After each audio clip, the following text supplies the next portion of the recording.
Okay, so I'm just recording this off the cuff, but if you're in Southern California, you're probably aware, or just California in general, you're probably aware of how draconian the smog laws are. For those that don't know, in California, if your car I think is 1974 and newer, you have to pass smog legally. Now, of course, there's ways to get around that, but 1974 is a little bit extreme.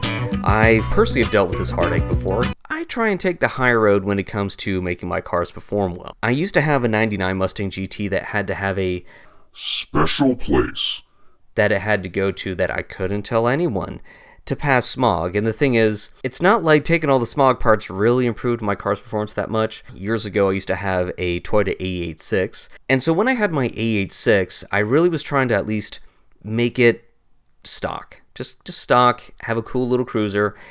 And no matter what I did, this ancient Toyota Corolla could not pass smog. And the funny thing is, everything else was functional on it. It's just when it came to the high-speed rolling test, there's this weird transition where the carburetor would just dump fuel. And that's the thing, like, because that one test, I wasn't able to have my A86, where the carburetor would just dump fuel. And I eventually just ended up selling it. Things are changing. I know a couple years back they made a new law where if your car is a 2001 and older, it doesn't have to go on the rollers. Great, that's kind of cool, I guess. But what if you have a car from like 1999, from like 1991 or 1987? Frankly, who's driving those cars? Who's driving on a 1975 Ford Squire station wagon? And also, why are we trying to make something so old past smog? I mean, let's be honest. People are probably just driving that around for fun. Another thing that's absolutely ridiculous about current smog laws, they stand in the face of progress. And here's what I mean. Like, say you have a Corvette from the 1970s. You know, maybe just like the disco era. It's fine. I love the C3 Vet. You have a 1981 Corvette, and it has a terrible carburetor, barfing fuel into a very detuned 350 Chevy. What if you just wanted to swap in a newer engine? Or even just swap in an EFI conversion so it ran more efficiently? It was better for the environment. Performance would be improved. You can't do that. You have to have the original carburetor from the 70s on there instead of having some modern fuel injection upgrades. I always thought that was ridiculous. And it looks like we're finally starting to get to the point where we're saying, hey, cars from the 70s, 80s, 90s, frankly, stuff that has kind of earned its keep being on the road is gonna be fine. What am I talking about? I'm talking about California SB 712, also known as Leno's Law, because Jay Leno, if you don't know who he is, which would be kind of weird if you're watching, kind of likes cars, you might have seen his channel at some point. He's been a major backer in this law, and this law is actually moving forward pretty far. Like, let me show you real. So if you can see right here, this is just the AI overview because AI is just gonna make its way through the California Senate, and that's amazing because here's why. It pretty much is giving Californians back having collector cars. Back in the early 2000s, that's when they made that whole like 1974, 75 and above has to pass smog. Because the whole idea is like, oh, we got to make sure we protect the environment.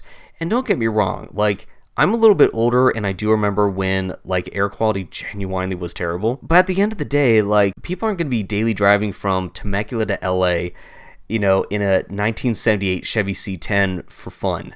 They're doing that once in a while. Vast majority of people are going to own something new. But what's cool, though, is for, you know, black thumbs such as myself that like to keep a car on the road, if your car is 35 years old or older, insured as a collector vehicle, it's now smog exempt. That is amazing.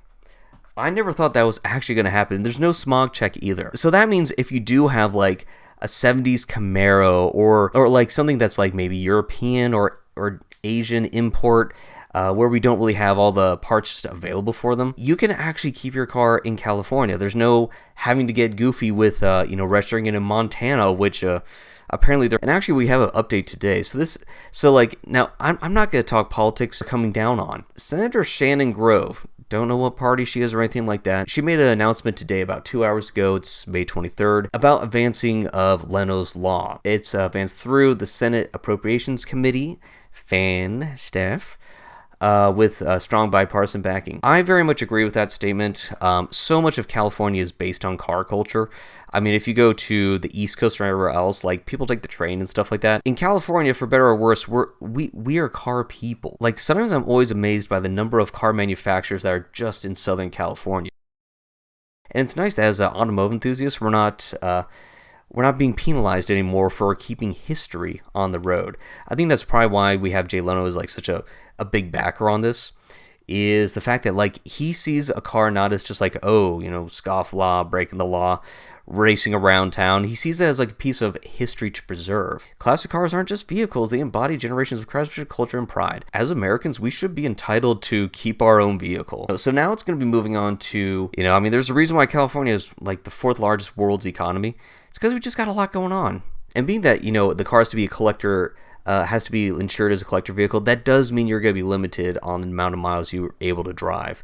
I think the limit's like 5,000. Again, don't quote me. This is just me shooting from the hip. But it is good to see that we are getting this moving forward. I was actually expecting this to get shot down. This is what I call common sense right here. It makes no sense keeping some cars just sitting in a backyard rusting away when they don't need to. Like, I love going through Facebook Marketplace and just looking. It's good to know that, like, hey, looks like theoretically you should be able just to buy it. Here's where I'm worried about. What I worry about this, though, is that one of the little ways to get collector car status so you don't have to smog your car is you have to smog it one more time. If they do, that would really suck. That's my one worry about this bill. The other one is I am worried about what it's going to do for the used car market. Some cars just sitting in a backyard rusting away when they don't need to. Like, I love going through Facebook Marketplace and just looking on what's for sale, and like it's cool seeing old Trans Ams and old BMWs, but also your dream gets crushed when you're like, okay, well, if I were to buy this car and I want to drive it anywhere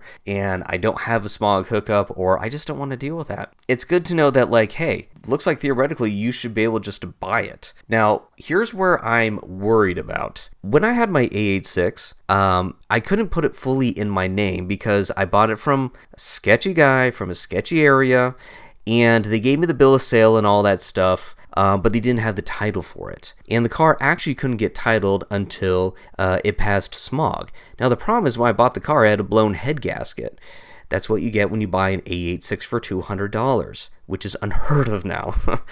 What I worry about this, though, is that one of the little ways to get collector car status so you don't have to smog your car is you have to smog it one more time. Again, I don't know if that's actually going to happen, but I do worry that they're going to shove that in there. If they do, that would really suck.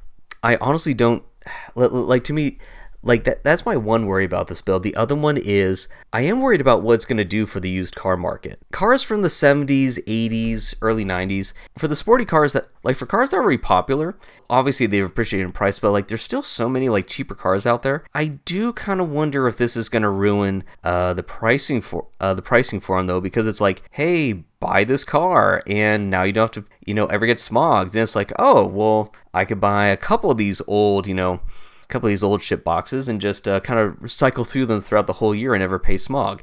I wonder what's going to do to the used car market. It's just my thought, especially if it's 35 and under.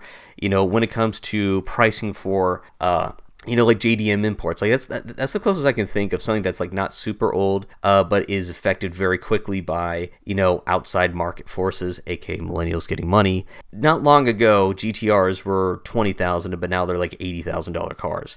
Is the same going to be said for a '79 Corvette, or a classic Porsche 911?